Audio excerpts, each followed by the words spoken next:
So we were saying that Lord Krishna had enumerated 4 procedures for the performance of karma as karma yoga.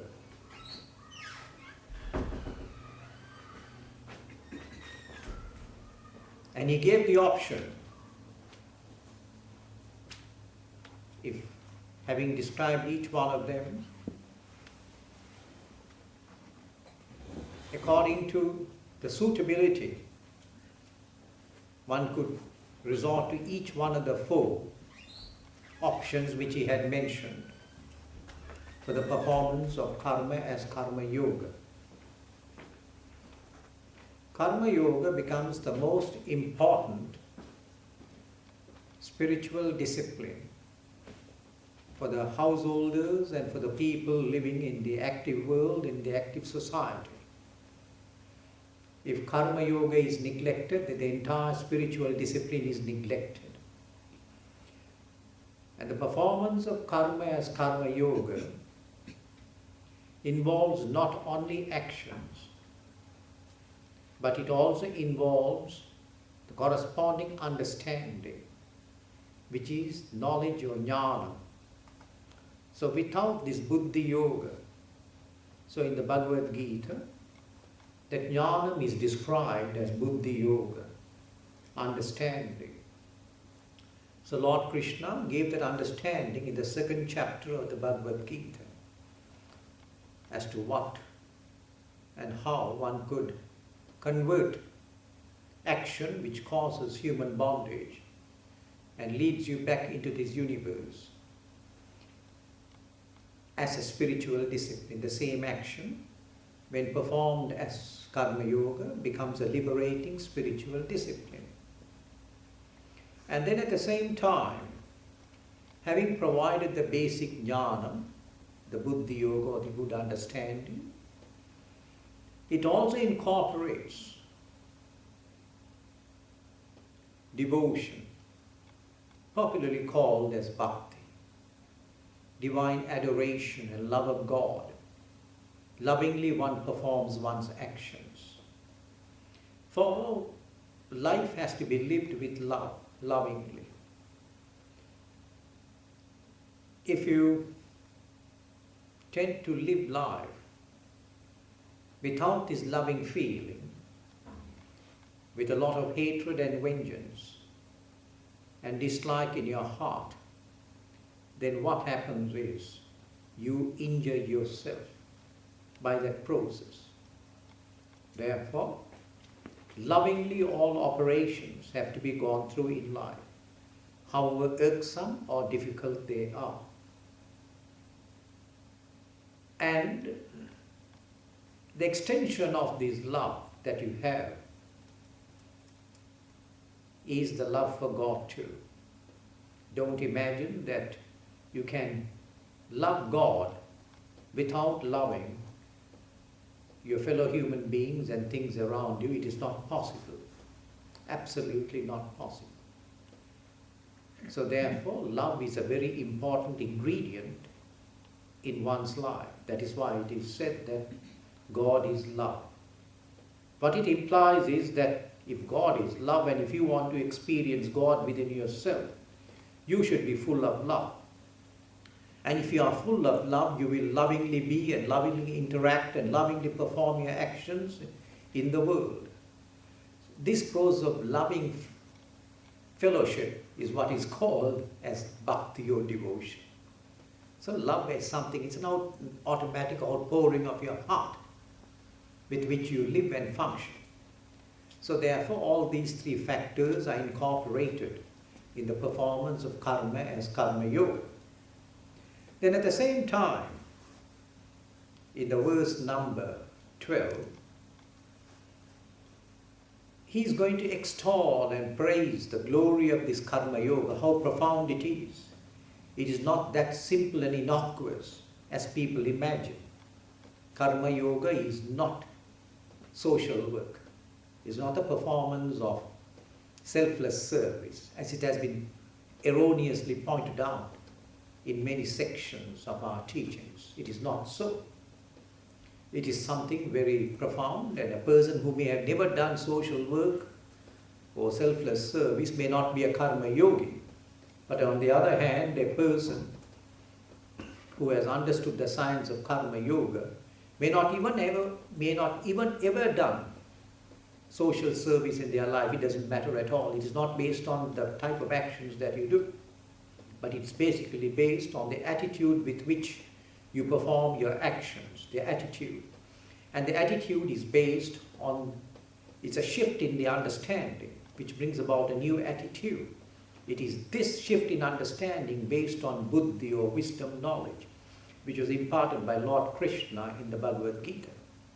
So he is now going to extol to you the greatness of this karma yoga in the 12th verse. So he says, Sreyo hi jnanam abhyasat, jnanat dhyanam vishishyate, dhyanat karma pala tyagaha, tyagat shantir anantaram. Sreyo hi jnanam abhyasat. Sreya, better. Jnanam is indeed better than practice. Practice, abhyasa is practice, blind practice. So knowledge is better than blind practice, abhyasa. Jnanat dhyanam vishishyate. Jnanat, textbook knowledge or textbook understanding alone will not lead you to moksha. So therefore, jnanat dhyanam vishishyate. So dhyana is better than this understanding and buddhi yoga that you have obtained. That is why when you have this jnana, you become a somewhat of a scholar. But unless you apply that understanding into a spiritual discipline, which is dhyana, then therefore he says, jnanat dhyanam vishishyate. So better than just textbook knowledge, understanding, dhyana is practice, which is dhyana is better. Dhyanat karma pala tyagaha. Dhyanat. So rather better than dhyana is karma pala tyagaha. So karma pala tyagaha is the renunciation of the fruits of actions is called karma pala tyagaha. Tyagaha is to renounce or give up the fruits of your actions. Now, it's rather intriguing, this particular section of the Bhagavad Gita, the most intriguing verse in the entire Bhagavad Gita. How is it that the renunciation of the fruits of actions is better than dhyana, than meditation? Yes, it is better as far as the adhikari is concerned. So for the person who is an adhikari or one who is competent for karma yoga, for such a person, then the renunciation of the fruits of actions is better than dhyana, which is to be done exclusively. That's what he meant.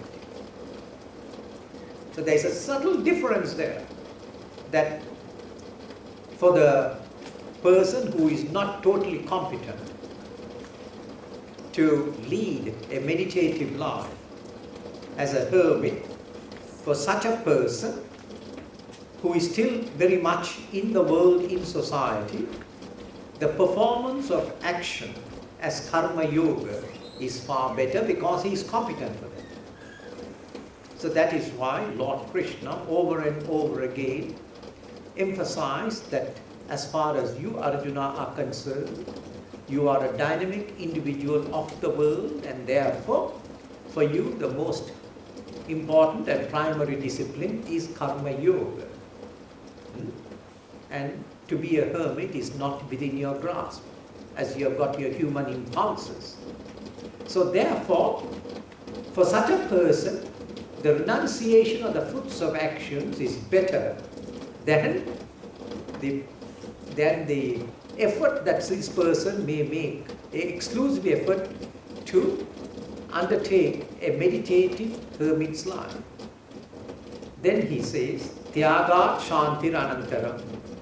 By the renunciation of the fruits of action, Shantihi, Tyagat Shantir Anantaram, Parama Shanti, so supreme repose. Shanti means you become calm and tranquil.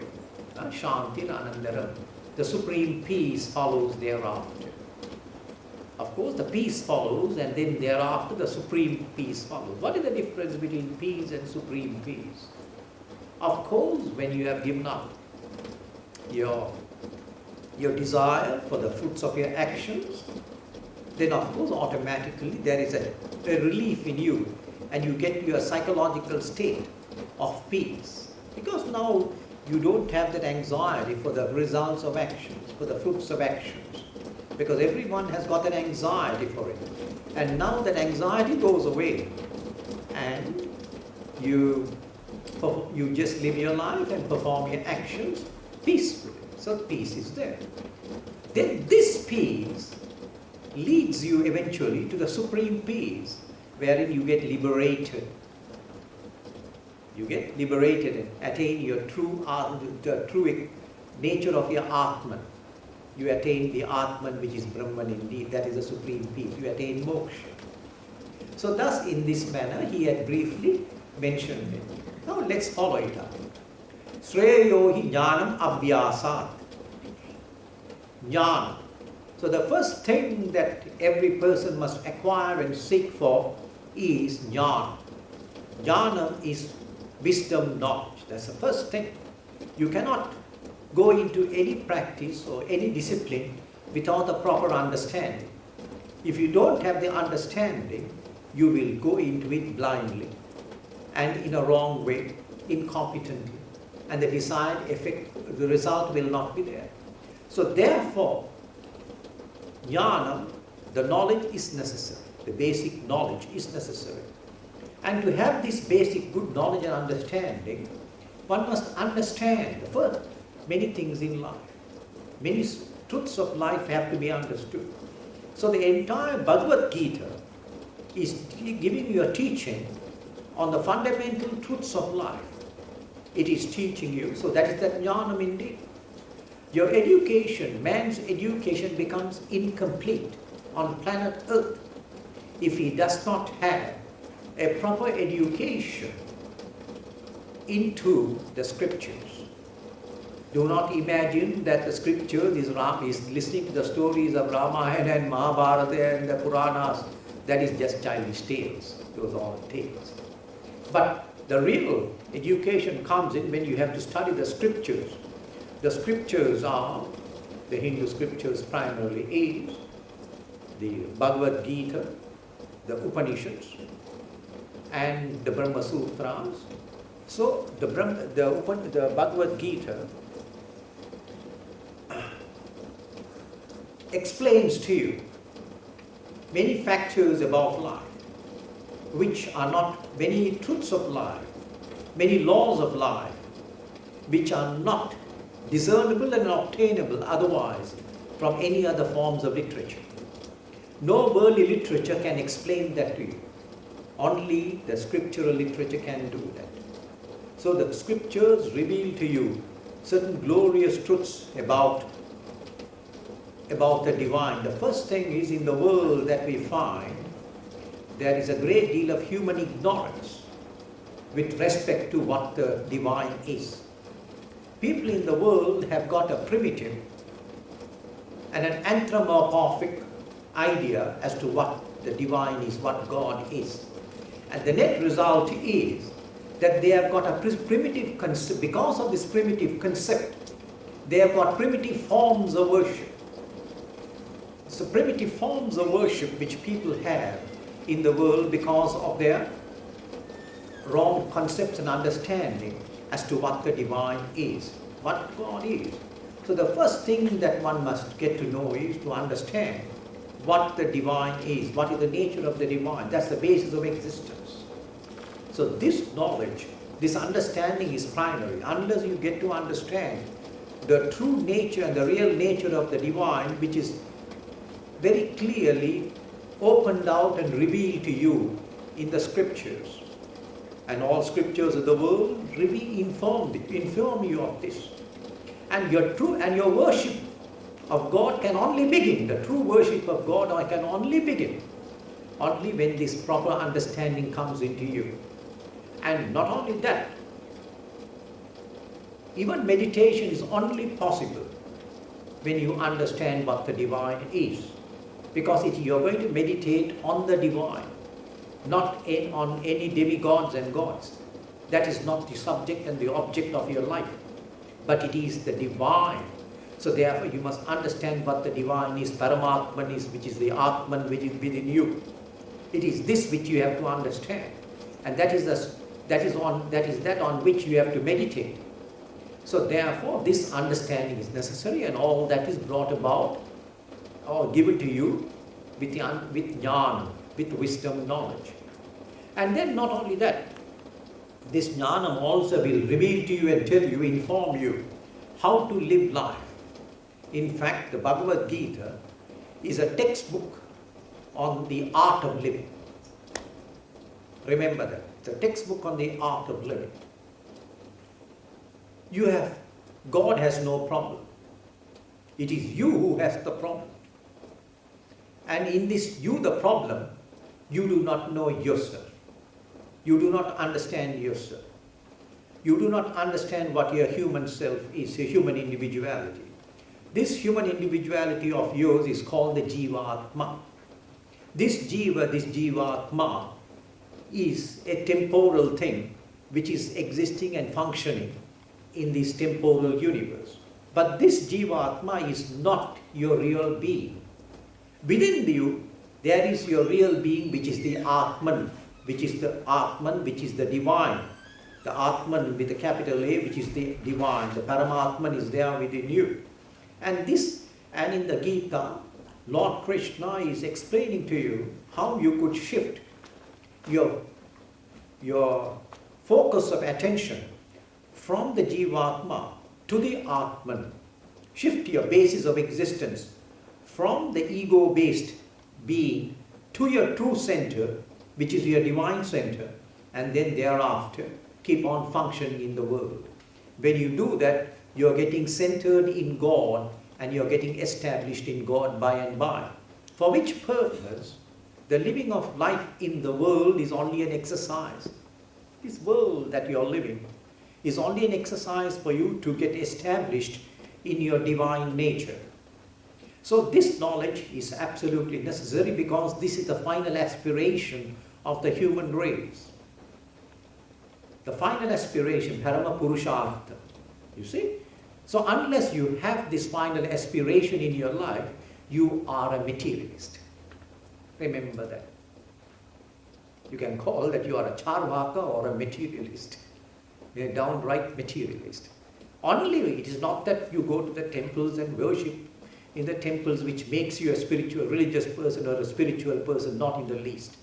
But until and unless you have this final aspiration within you about the divine, and at least have a tendency to look up to it, then till then you are very much only a person of the world, a materialist.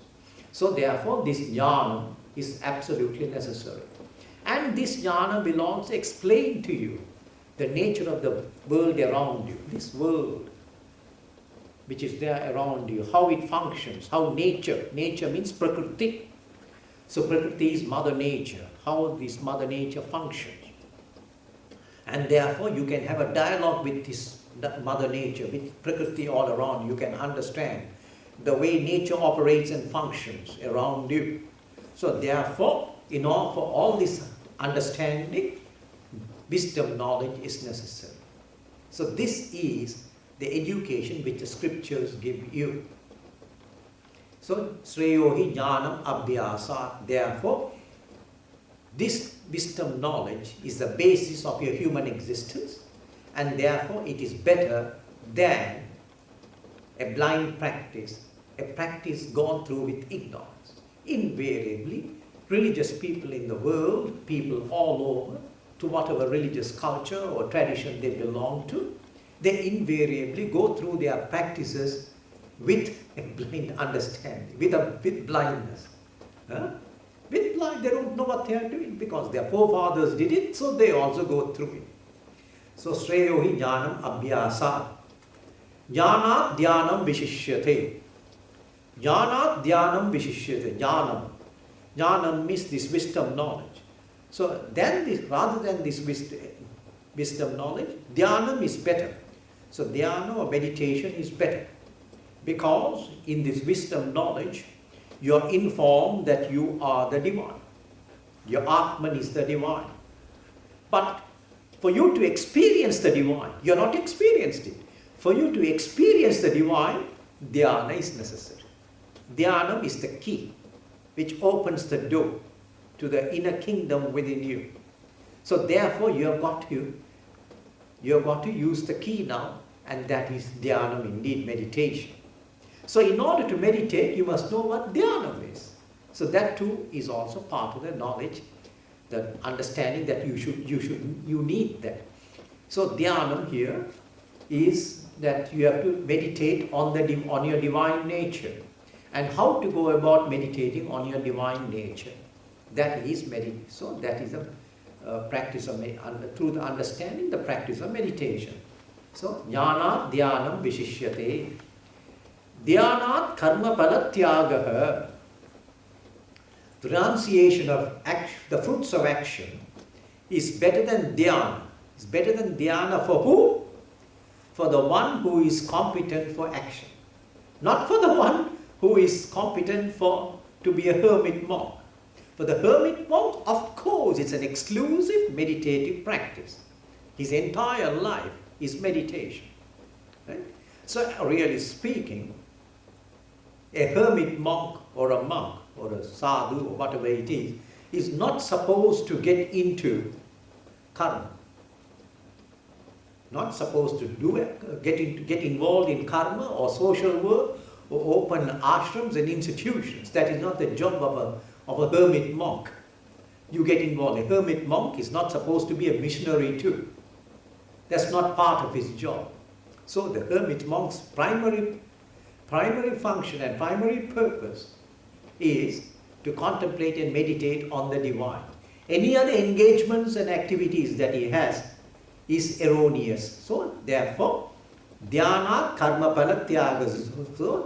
So a person who has got desires and who is living in the world, the renunciation of the fruits of actions is indeed better than an exclusive meditative life. Because he can't do it. He can't get into a meditative life. He's not competent for that. So based on the competency, it is mentioned that the renunciation of the fruits of actions is better for such a person. Now, something wonderful happens by that. When you renounce the fruits of actions, why is it so wonderful? Then what happens is, the 4 procedures were mentioned yesterday in the earlier verses, indicated. And in one of the procedures, he said that just perform your actions. Just perform your actions. When you are karmanyeva adhikaraste, your adhikara, your right is only for the performance of action. So when you are focused and you are performing the actions, then what happens is,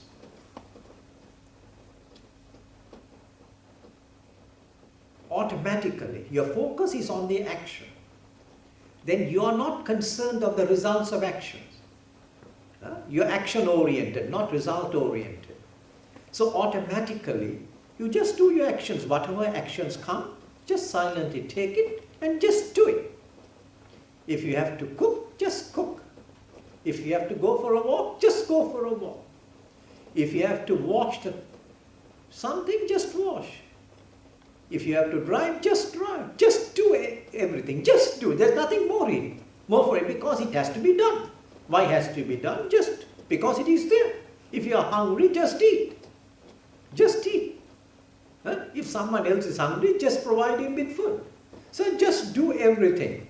So when you do it in this way, just do it. Don't have any consideration. Don't have any ulterior motive. If you have an ulterior motive, you are in serious trouble. But without any ulterior motive, just do it because it has to be done. It has to be done. And then if you were to do it, automatically karma yoga is taking place in your life. Because when you do it in this manner, then of course, automatically, the desire for the fruits of actions is not there. Is not there. And the second thing is, that you should do it also peacefully. Peacefully. So when you do it peacefully, then you also do not get attached to the actions. You do not get attached to the very action. Then thirdly, you do it with a good frame of mind, without a sense of egoism, without a sense of individual egoism and arrogance.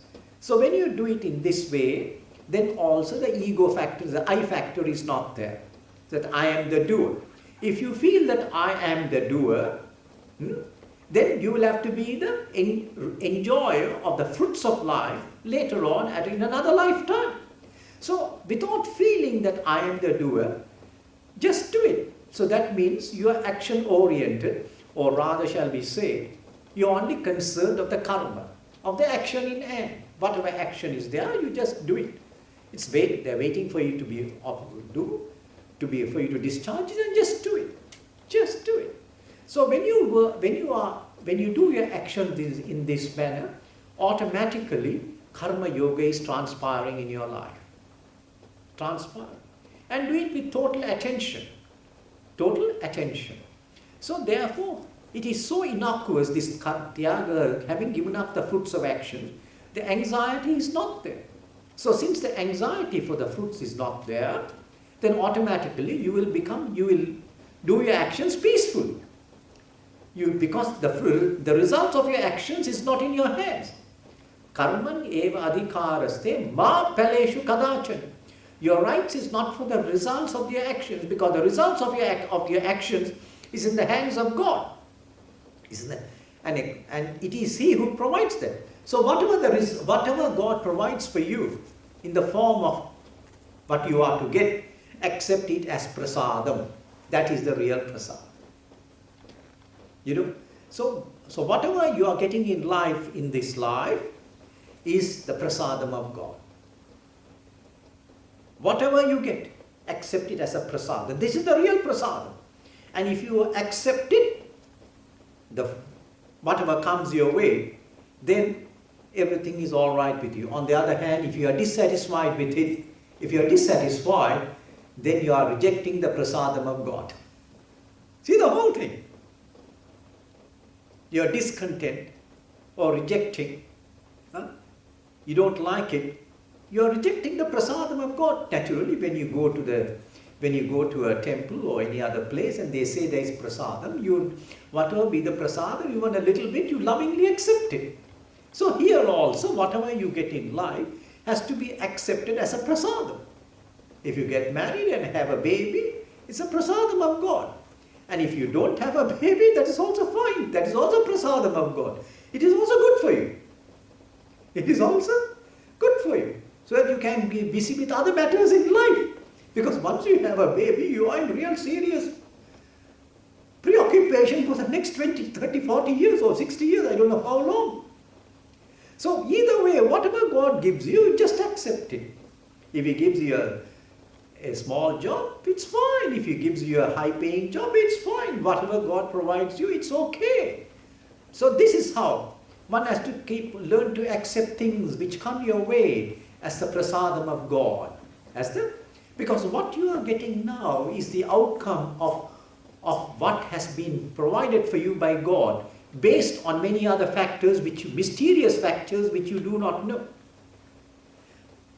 So what you are getting is good for you. Remember that, just as much as you provide things for your children, not what the children want, but what you feel is good for the children. So also God is your Father, is your Holy Father, and He knows what is good for you, not what you want. So therefore, don't stand in front of Him and ask Him for this and that. If you stand and asking for this and that, you become a beggar. You create a beggar's mind. You create a mind of a beggar. So don't ask for this. But whatever God provides for you in His own way, accept that and keep on living your life. So therefore, this is the prasadam which God provides for you. So, dhyanat karma pala tyagaha. Tyagat shantir anantaram. Therefore, if you were to learn to live your life in this manner, automatically shanti or peace comes to you. Peace comes to you. You can live peacefully. If you graciously and gracefully accept the daily prasadams which God gives you in life, then you will be able to live peacefully. And as you keep on living peacefully, you can peacefully also meditate. Remember that. If you are full of anxieties, you cannot, it will be difficult for you to meditate. So therefore, in life, be content. And dhyanat shantir anantaram. Tyagat shantir anantaram. Thereafter, you will get shanti or peace. Then, the next 6 verses, from the verse 12, 13th to the 19th verse, 7 verses, he is talking about certain virtues, spiritual virtues, which have to be acquired by an individual. You may call these virtues as spiritual ethics. Ethics, worldly ethics and spiritual ethics. So if you wish to realize God, you must become competent to realize God or your God nature. So in order to realize your God nature, a person must become godly. And if you want to become godly as an individual, you must cultivate godlike virtues. Godlike virtues. This is all part of your life. Because you have to now regenerate your impulses, the energies within you, from your animal instinct to the human nature, and from the human, you have to become godly in nature. So only when you become godly in nature, will you become competent, technically competent to realize God. If you have got asura buddhi in you, and asura subhava, asura buddhi means the devilish mind or the devilish nature within you, you cannot realize God. So therefore, you have got to clear all that negativities out of you and cultivate certain divine virtues within you. And the Bhagavad Gita, time and again, in many a chapter, describes how you can cultivate these virtues within you. You may call it the spiritual virtues of life. And this is absolutely necessary. And he is enumerating what these virtues are, which have to be studiously cultivated. In the 2nd chapter, he begins as Siddha Prajna Lakshanaha, the characteristics and qualities of a man who is trying to get established in the Atman. And in other chapters, he calls it as Gunathita Lakshanaha, the characteristics of a person who transcends the 3 gunas, the 3 modes of nature, of Mother Nature, Sattva, Rajas and Tamas. He who goes beyond the 3 modes of nature, Gunathita Lakshanaha, so that you can be the Atman itself. So thus, time and again, in many sections, these virtues are being enumerated. And here, in the next 7 verses, he's going to enumerate 35 virtues. 35 virtues, and which are being mentioned by Lord Krishna. In many other chapters, other virtues are also mentioned. So now we'll go through each one of them. Adveshta sarva bhutana maitra karuna evacha nirmamo nirahankara samaha dukkha sukha kshami. Adveshta sarva bhutana, that's the first one. The first virtue that every person must cultivate is Adveshta. You must not have a feeling of hatred or dislike towards anybody or anything in the whole universe. That's very important. Because if you have a sense of hatred or a dislike or an aversion towards any race or any person in any caste or creed or culture, or for any person, that aversion or dislike that you may tend to have creates a psychological block which will prevent you from getting enlightened to God, to get to God. So therefore, you must not have that. Adveshta. You must not have the dvesha feeling. Have no dvesha feeling or hatred towards anybody. Towards anybody, this feeling of hatred should not be there. Because what does hatred do to you? It eats you up. It eats you up. So it is not good to have hatred. Adveshta. And the opposite of hatred is love, loving feeling. So you must have loving feeling. So in order to cultivate this loving feeling towards all others and to have this loving interaction with others, then the next three is being enumerated. So adveshta sarvabhutanam. So have no feeling of hatred towards anybody. Even though the tiger is a cruel animal, is a killer.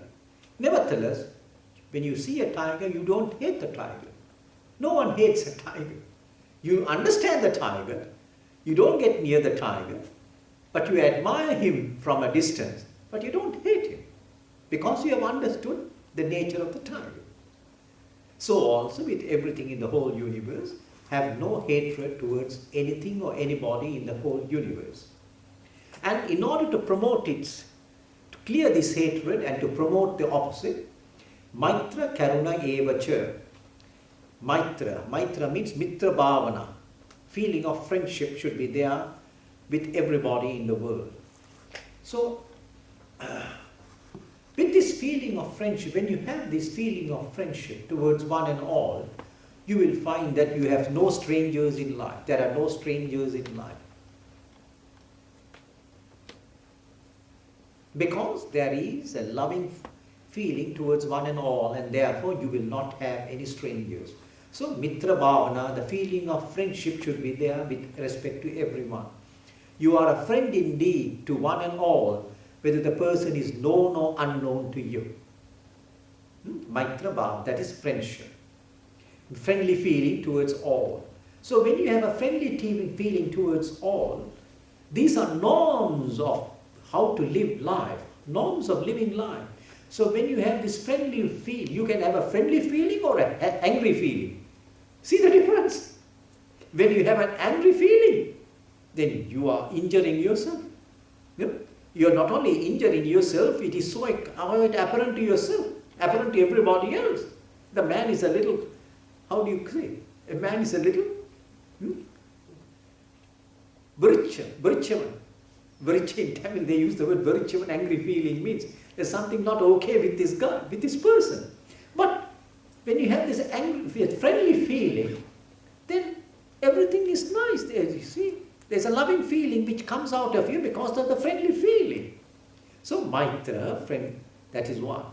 Then Karuna. Karuna is compassion. You must have compassion towards all of those who are in difficulties and afflictions. Who are afflicted, who are in difficulties, Karuna should be there, compassion should be there. So when you have compassion, you will go to the aid of a person who needs that compassion, who needs it, both in all ways. So you've got to be compassionate and kind. You've got to, so therefore, Maitra Karuna Evacha. So compassion is, you don't offer compassion, you don't need to offer compassion and for the rich. Compassion should be towards the poor and the afflicted and those who are in difficulties. Now the lack of compassion creates poverty in the world. Remember this. The cause of poverty is the absence of compassion. This has created poverty all over the world. That's the root cause of poverty because we have all the resources in the world. And everything we have, because of a lack of compassion, we have artificially created poverty in every country in the world. So therefore, Karuna Evacha, because when God gives you a little in excess, He wants you to share with everybody. That's why God gives you a little more, so that you can share, not grab, but share. The more you share, the more happier you are. And the more you create happiness around you and well-being around you. So sharing is a must indeed. We must share all resources. Everything is to be shared in life, in the world. We have to learn to share. So, Karuna Evacha. Then Nirmamo Nirahankara. Nirmama means, don't feel, in the world, Don't feel that this is mine and everything is mine. The feeling of mineness, I and mine. Ahankara, nirahankara, nirmama. So I and mine is the cause of all problems. I. Ahankara is I. The more egotistical a man is, the more insufferable he is. You can't suffer the presence of a man with a big ego. You know that. So nirahankara, without the sense of ego, you keep on pleasantly functioning in the world indeed. A little child has very little ego. It's a very natural thing, that child. It functions in a very natural way. So also, each one should function in a childlike manner. So that is why it was said, unless you become like children, you cannot attain to the kingdom of heaven. That's what it means is, unless you clear this ego out of you, which creates this individuality in you and makes it very strong within you, you're going to clear that. So therefore, nirahankara. So the I and mine, mamakara, nirmamaha, this mindness. After all, whatever you get in the world has only got a utilitarian process. So a car is meant to be used as a utilitarian thing. Our house has got a utilitarian purpose to provide you shelter during the vagaries of weather. It has got only a purpose. So everything in the world has only got a practical utility. But don't keep on grabbing at it and saying it is mine, it is mine. It is mine, because whatever is yours, one day you lose it. It's bound to go away from you. Whatever you have will go away from you. You came empty-handed, and when you leave, you will go empty-handed too. And what you take with you is only all the good virtues and the good knowledge, the good spiritual knowledge that you have accumulated in this life. Whatever worldly knowledge you have accumulated and the worldly goods that you have accumulated, you don't take with you. But what you take with you when you depart is the good spiritual knowledge and the good spiritual virtues which you have cultivated in this life. It is this which you take with you when you depart from this life. So therefore, nirmamo nirahankara, without this sense of egoism and sense of possessionship, keep on living your life. And samaha dukkha sukha, and dukkha and sukha. Dukkha is pain, is sorrow, and sukha is joy and happiness. Both of these come to you every day and every moment of your life. Sometimes you get sukha and sometimes you get dukkha. Sometimes you get things which will make you sorrowful, and sometimes things will make you happy. So this is the natural process of life, just like the English weather, wherein one day it's sunny and the next moment it is damp and cloudy. So they just come and go. So therefore, whenever it comes, samaha, dukkha, sukha. So these are the two polarities of life. Samaha, you must absorb and receive them with an equal frame of mind. With an equal frame of mind. If you get things which make you happy, do not jump up and get over elated. And if you get something unpleasant, don't get into sorrow and depression, but absorb them. Absorb both of them, pleasure and pain. You absorb it because both are going to come to you in life. At some time or the other, they will come to you. So now you have got to learn to absorb both, because life is meant to absorb them. The more you begin to absorb and digest them without being affected, the more you become stronger in life. The weak person reacts, but a strong man, a strong person does not react to these things. He just absorbs it. He absorbs those. It is unaffected by them. So samaha dukkha sukha kshami. Kshami means be ever in a state of that you are ready to forgive anybody for anything. Because after all, people will trespass against you in various forms. You get also other people who create problems and difficulties for you. But it does not mean that you counteract and you also behave in the same way. If a dog barks at you, don't turn back and bark at the dog. The dog will be shocked.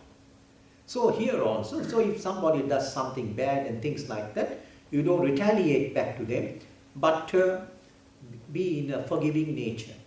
Kshamihi, you tolerate it, you absorb it, because that is his nature. It's his nature to have done something terrible and offensive towards you. So therefore it is said that, how many times should you forgive a person? Is it once or 10 times? No. Forgive that person even 1,000 times, 70 times 7, as many times. But never retaliate, never take offense. But you can checkmate the person. That's all right, you can checkmate the person. But do not do anything offensive. So, because that is not in your nature. That is, so therefore, Kshamihi, ever forgiving, and don't retaliate. The one who takes vengeance is God, not you. Vengeance is mine, as God said. So leave it to God for whatever He has to do with the other person. As far as you are concerned, you absorb it. Kshamihi, be forgiving in your this thing. Because you also require forgiveness. Because you have also done many things which you have also trespassed at many places. At many times, with different types of people, you have behaved in a wrong way. So you also require in your own life to be forgiven. So therefore, unless you forgive others, how will God forgive you? How will He? So you also learn to forgive others for whatever errors they have done to you, trespasses that they have committed against you. So Kshamihi, ever forgiving. Then the next verse says, Santushtaka satatam yogi yadatma drida nishchayaha maya appita mano buddhir yo matbhaktaga same priyaha Santushtaka satatam. Satatam, always. Be santushta. Santushta means always be in a happy, be content. Santushta, be content. Be content with whatever you have. If you are not content today with whatever you have, you will never be content with anything you have later on. You may get all the riches. If you are not content today, you will not be content later on too. So contentment is the recipe for happiness. For that moment, in whatever state that you are, at the present moment, be content with that. So whatever comes to you is Ishvara Prasadam. As the Prasadam of God, be content with it and adjust your life to live according to that, according to whatever has come your way. So Santushti, so this is the recipe for happiness. If you are not content, you will never be happy. Never. So therefore, this is the secret of happiness. Be content. You can be content with one meal a day. Sometimes you can be discontent with a sumptuous meal every day. You can be totally discontent. You can live in a palace and be discontent. You can live in a hut and be content. Be quite content. So it's a state of mind. It's a state of mind. So this contentment has no limits. If you are content to go on a bicycle, you'll be content also if you go in a Rolls Royce. On the other hand, if you are not content initially with this, and you are dissatisfied and disgruntled in going in a bicycle or a scooter or a motorbike or in a small car, you will be never content even if you get something else too. It will go on. It's a never increasing process, never ending process. It goes on and on and on. So therefore, do not compare yourself with others. That's another rule for you to be content. Just be content with the situation and condition that you are in. So, and when santushta satatam, always, satatam means always be content. Never be discontent. If you are discontent, you will never be happy. You will never be happy in life. Yogi. So you must also be a yogi. Yogi means karma yogi. See, every householder is a yogi. Is a karma yogi. So therefore you are a yogi. Yogi. So yogi means the one who is trying to get established in God is a yogi. So try to settle your mind in God. Such a person is a yogi. And in order to be a yogi, yadatma. Yadatma means samyata atma, live a disciplined life. To be a yogi, you have to live a disciplined life. An indisciplined life cannot allow you or permit you to become a yogi, to be established in God. So yatatma, drida nischaya. So drida nischaya means you are firmly resolved. Unless you are firmly resolved, you cannot achieve anything in the world. So here also, what is the greatest achievement in life? To experience God and settle down and experience God, that is the greatest achievement. So keep that as the focus of your life, the ultimate purpose of your life, the ultimate focus of your life, and then keep on living your life. Then keep on living your life.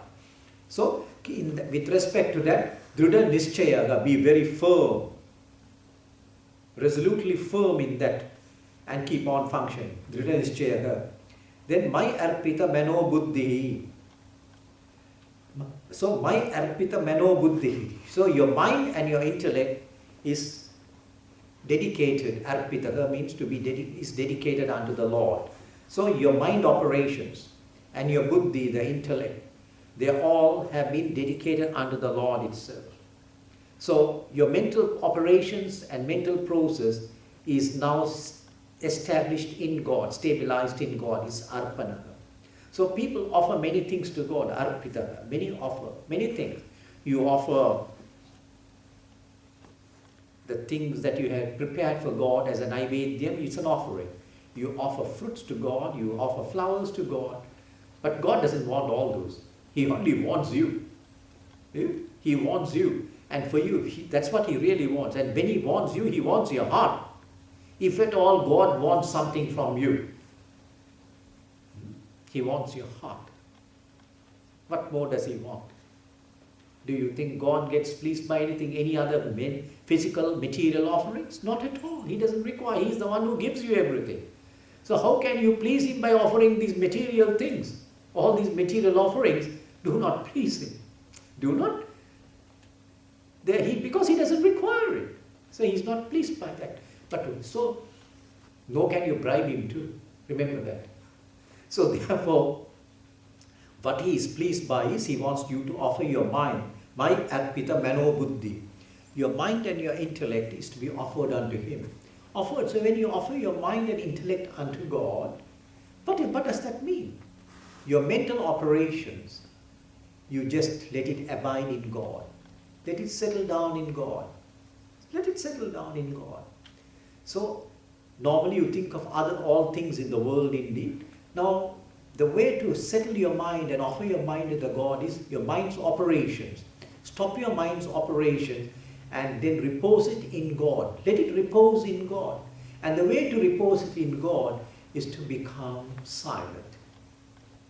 When you become silent, you have silently reposed the mental operations and dedicated it to God, and dedicated it as an offering to God. And so also with respect to the buddhi or your intellect too.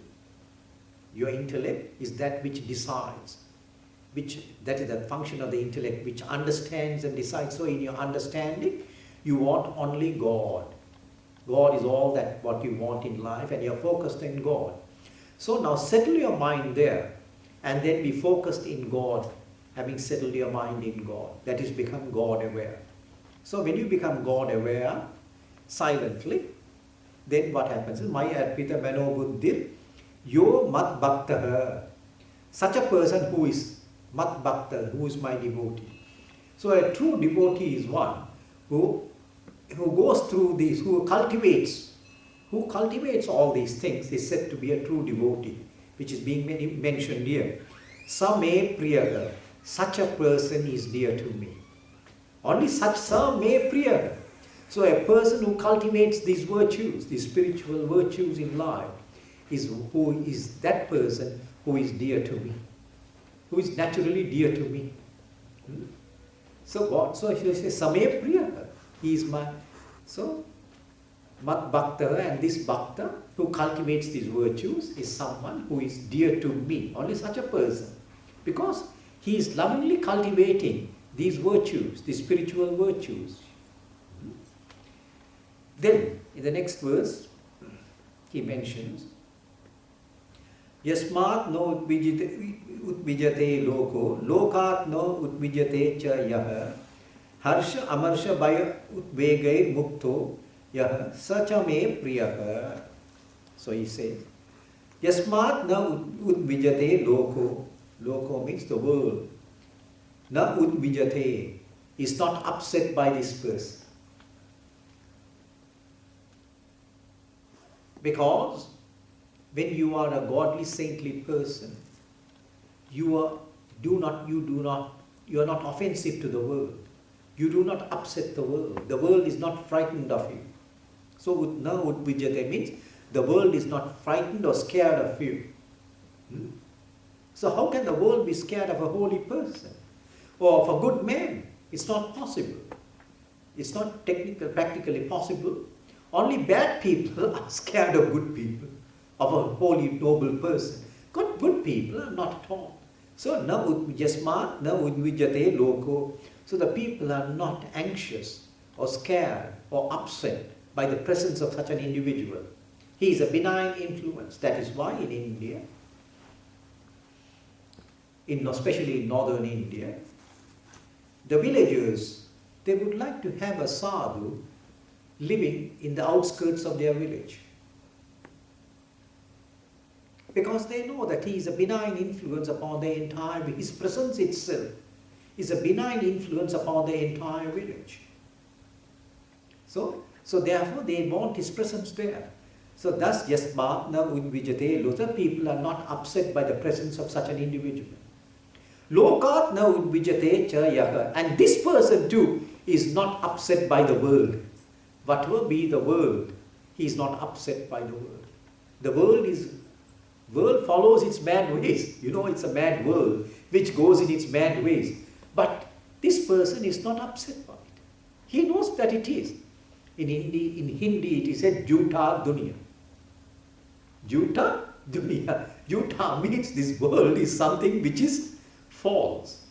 Everything which is going on in this world has got a tinge of something which is false about it. Juta, it's contaminated. The word Juta means false, contaminated. The Hindi word is very appropriate for that, to explain what it is.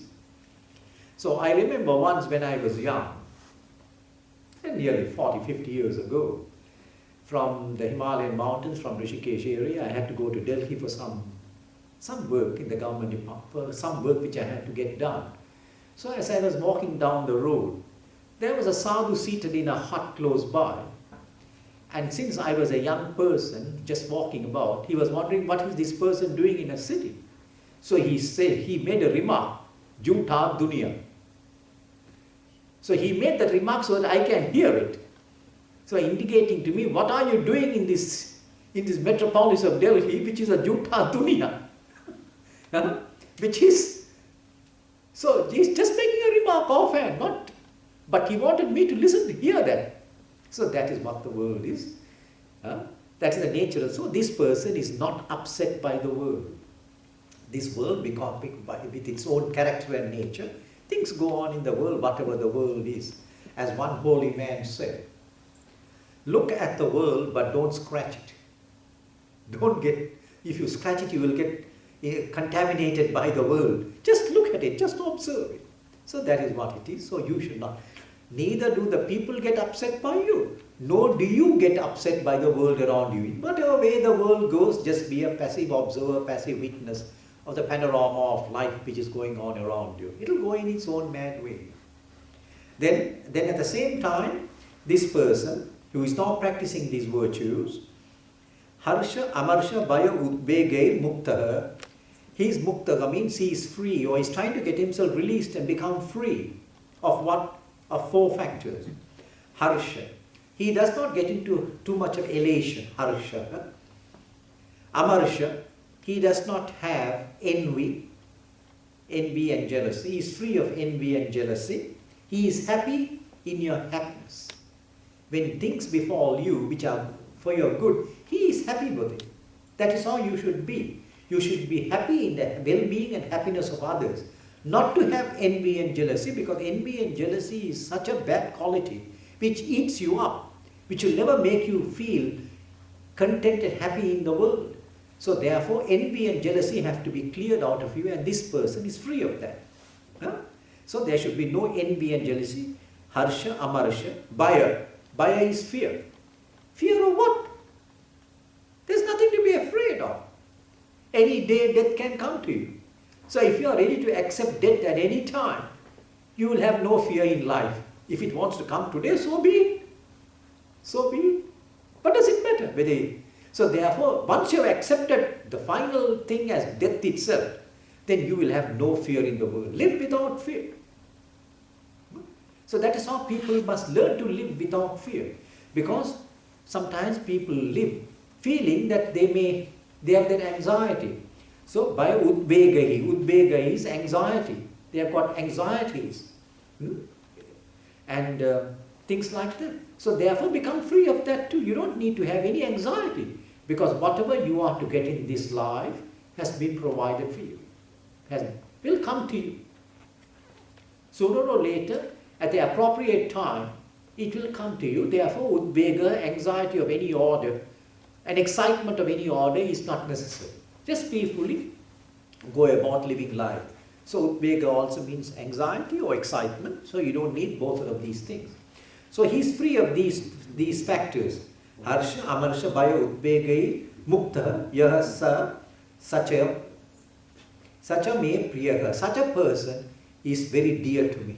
That's what Krishna says. Such a person who has got these sublime, noble qualities within himself is very dear to me. So he is not upset by this person is not upset by the world is not upset by him, and he has not harsha, he doesn't get into these extreme joys, and amarsha, envy and jealousy is absent. The fear is no more there, and anxiety and udvega, anxiety is no more there. So such a person who is so stable is very dear to me. Such a one is said to be my bhakta, my devotee. Then he continues in the next verse. Anapekshaha suchir dakshaha udasino gatavyata sarvaramba parityagi yo mat bhaktaga same priyaha. Anapekshaha. Anapekshaha means he is not dependent upon anybody for anything. Apeksha. Apeksha is you are expecting or being dependent. Anapekshaha, he doesn't expect anything, nor is he dependent upon anything for anybody. He is totally free. Free in nature. Free by nature. When you want nothing in the world, you are totally free. When you are not dependent upon anybody for anything, you are free. You are totally free. That is freedom. You can live anywhere without any anxiety, very peacefully. Wherever your karma puts you, you can naturally live there. You have no problem. So he is not dependent upon anything for anybody. That is to say, he does not require any securities. Any security. He is not looking for securities, nor does he depend on any securities. So anapekshaha, suchihi. Suchihi means he is pure. He is pure, clean and pure. So one is he is physically clean and mentally also clean, mentally pure. He has got pure feelings. He has got pure thoughts, suchihi. Suchihi is pure. So purity in nature. He has got good feelings and good thoughts emanating from his mind and from his heart. And that is very important indeed. So when you cultivate good thoughts and good feelings within yourself, then automatically you will become a better human being, a noble human being.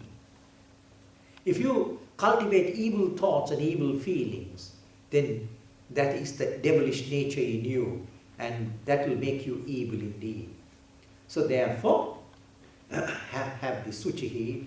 You must consciously see to it that you have good feelings and good thoughts towards one and all in the whole universe. Dakshaha. Dakshaha means he does everything perfectly. Remember, he does everything perfectly and very well. He does not do anything in a casual manner. Dakshaha. He is very competent in whatever he does. Because you have to do so many things. If you did not do what you are supposed to do properly, you will be made to do it again, automatically. So if you have not done your karmas properly, you will be made to do them again because you are not completing it. You have not completed that karma. So whatever karma comes your way, whatever responsibilities come your way, see to it that those karmas and those responsibilities are perfectly done. For whose satisfaction? For your satisfaction. For your satisfaction it has to be done to the best of your ability. Your ability may be only 20%. Whatever be your ability, even if it is 20%, that is your ability. That's all. So, Daksha, he is competent. He does everything very well. Daksha. Udasina. So, Udasina means Udasoga, as they say. Udasoga, that means the person has now become totally detached from the panorama of life. Oh, well, let whatever happens in the world, let it happen. Let it happen. There are more important things than taking care of the world. The world, this world is like a dog's tail. You can never improve this world. This world was what it was thousands of years ago. There were Duryodanas and others thousands of years ago. There are Hitlers now today too, and there will be other Duryodanas and Hitlers later on, thousands of years later too. So this will go on and on. You can't change this world. That is its very nature. Huh? So therefore, once you have understood this, then you get detached from the whole panorama of life. Just observe it. This is the way you are. Because why should you be udas? Why should you be udasina? Why should you be detached? Because at the present moment you are involved with the world. You are involved with everything. You are involved with life around you. And you got fully involved with everything in the whole universe. Now, having lived life, you come to realize the falsity of things, the fallacy of things. You have become more wiser. You have become more wiser for having lived life, isn't it? You have become more wiser for having lived life. A little bit. Over the last 30 or 40 years of your life, a little wisdom has come to you. And as you get more and more older, you become more and more detached. Because a little bit of wisdom is coming. So udasina. And if you can become totally detached, you become good for nothing. And a good for nothing person is the best sadhu. The best yogi or the best sadhu is a good for nothing sadhu. He is useless for the society. He is useless for everything. So therefore, udasoga. He is totally detached from the whole panorama. Udasina gatavyata. And gatavyata means pain has gone away from him. Pain means he doesn't consider things as a pain in the world. So everything is going on in its own way. And he doesn't feel pain by anything. People get pain when they separate, isn't it? When you have attachments. Huh? And then when the person departs from you or leaves you, then you feel a pain. When somebody beloved to you dies, you feel the pain. When you lose something precious, then you feel the pain. But this person, it has gone beyond that. So he has gone beyond. Because the attachment is not there, he is totally detached, therefore he has no pain. He is detached from everything. From material possessions and also from human interactions. He will lovingly interact, but at the same time he is totally detached. And therefore he does not feel the pain of separation from anything. So gatavyata sarva arambha parityagi, and he does not unnecessarily undertake any activities. Sarva arambha parityagi, he has given up all new ventures. He has no new ventures. He doesn't want to get himself involved in any ventures in the world. Of course, people want to get into ventures in the world, but this person does not want to get into any ventures. He just only wants to live life, that's all. Just to live life. That's all that he wants to do. Go about living life and exhaust your karmas, and just exhaust and work out your karmas. So sarva arambha parityagi, he doesn't undertake any new ventures. Yo mat bhakta, such a person who is my bhakta, who is my devotee, Same Priyaha, he is very dear to me.